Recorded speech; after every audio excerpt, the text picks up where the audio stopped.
Hello, this is Yuri Ostrovsky, Corporate System Engineer, Extreme Networks. Today I want to discuss the double LAN DFS channels, how and when to use it, as well as to present an extreme management script which might help you to plan the double LAN deployments in terms of DFS channels.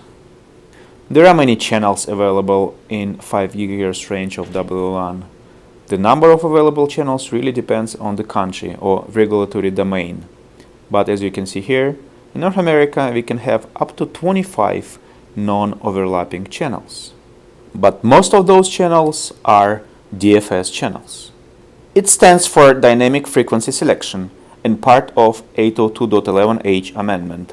It commands access point not to use any of DFS channels when weather or military radar is detected. What actually happens to Extreme Networks access point if it's using one of the DFS channel and DFS event happens? For example, my access point is on channel 100. When DFS event happens, it immediately goes off the channel. Access point will search for the new channel and select the new one. What is so scary in that? There are a few things. During the DFS event, access point will lose all the wireless clients connected to this radio, so clients are definitely going to be affected. There is a possibility of missing the current channel plan. Any other concern to use DFS channel? Right there. Does your wireless client support those channels? There is a fantastic web resource at clientsmycalbina.com which is supported by the community, where possible to find an information regarding particular client you're expecting on your wireless network.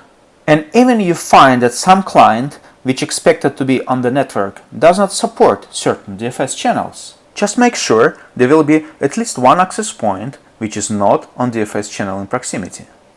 Client like Google Nexus will just not hear the access point on DFS channel, so it will send probe request to access points which it can see and connect to it.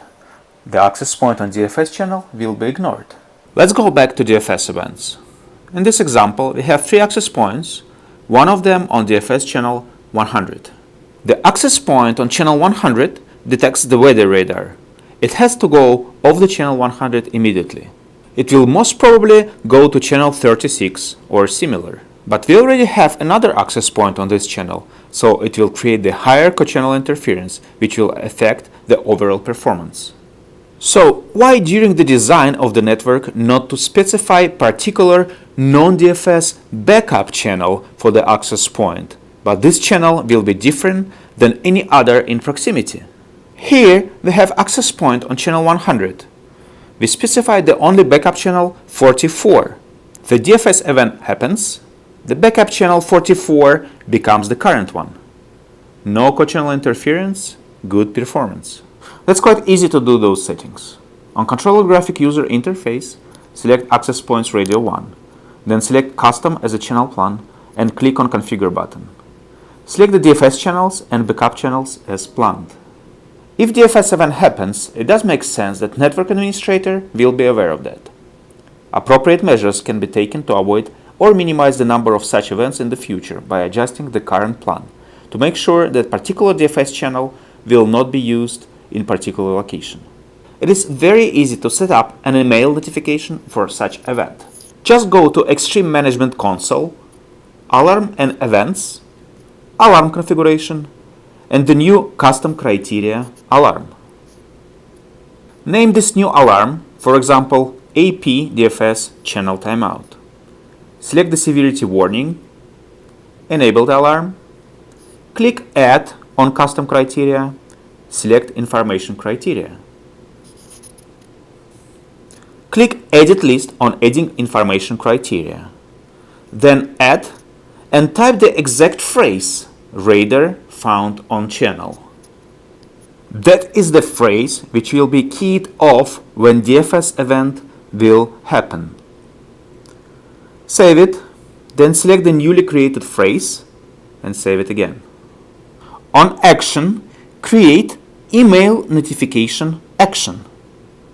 Select destination email address, so this person or list of people will get an email notification.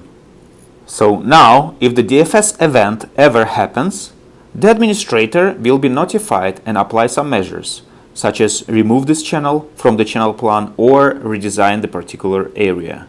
Finally, last but not least, I would like to present you an extreme management script which can help you evaluate the readiness of the network for the enabling DFS channels. Time to go DFS. For proper results, the script should be scheduled to run some period of time. For example, every few hours for a few days. Before I go any further, you need to realize that by running the script, all current RF channel plan on 5 GHz radio will be destroyed. So if you have something already set up, please go ahead and back up the configuration. So all current channels, power settings on access points will be preserved and you will always come back to it after you're done with DFS test period.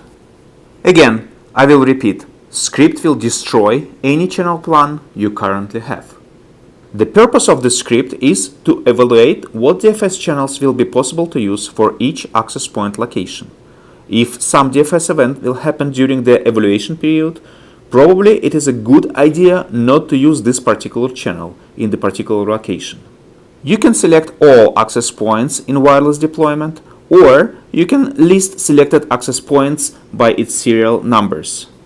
The script will check what DFS channels are available for each particular access point in the deployment. It usually depends on access point model, antenna model, and country of installation. Every run, script will select the next available DFS channel for the access point. Therefore, each access point in your test area will go through every available DFS channel. If access point is currently not on DFS channel, it will select the DFS channel randomly from the available list of DFS channels. It will cycle through the list of available DFS channels as long as you schedule the script run. For example, you schedule to run the script every 4 hours for some time. You have 4 access points in your test area. The first time, the script will randomly select DFS channels for each access point. So let's say access point 1 selected channel 60, access point 2 selected channel 100, access point 3 selected channel 140, and access point 4 selected channel 104. Second run of the script scheduled few hours later. The script will read the current access point channels again and select the next one. For access point 1, it will select channel 64. For access point 2, selected channel 104. Access point 3, the channel 140, was the last in line of available DFS channels, so it will cycle to the first available channel 52. For access point 4, it will select the next channel 108. What if during the test period the DFS event happened on one of the access point and current access point channel is non-DFS channel anymore? Then the script will randomly assign the new DFS channel to this access point. Schedule the script run for the pre-deployment stage of the WLAN. By receiving an email notification from Extreme Management Console, the person who is doing the deployment can analyze this information and make the RF channel plan according to this data. When using DFS channels, the maximum from RF can be squeezed, but at the same time, careful planning will minimize the possibility of access points jumping from one channel to another due to DFS events. For sure, it will improve the overall client experience. Thank you very much. Looking forward for your questions.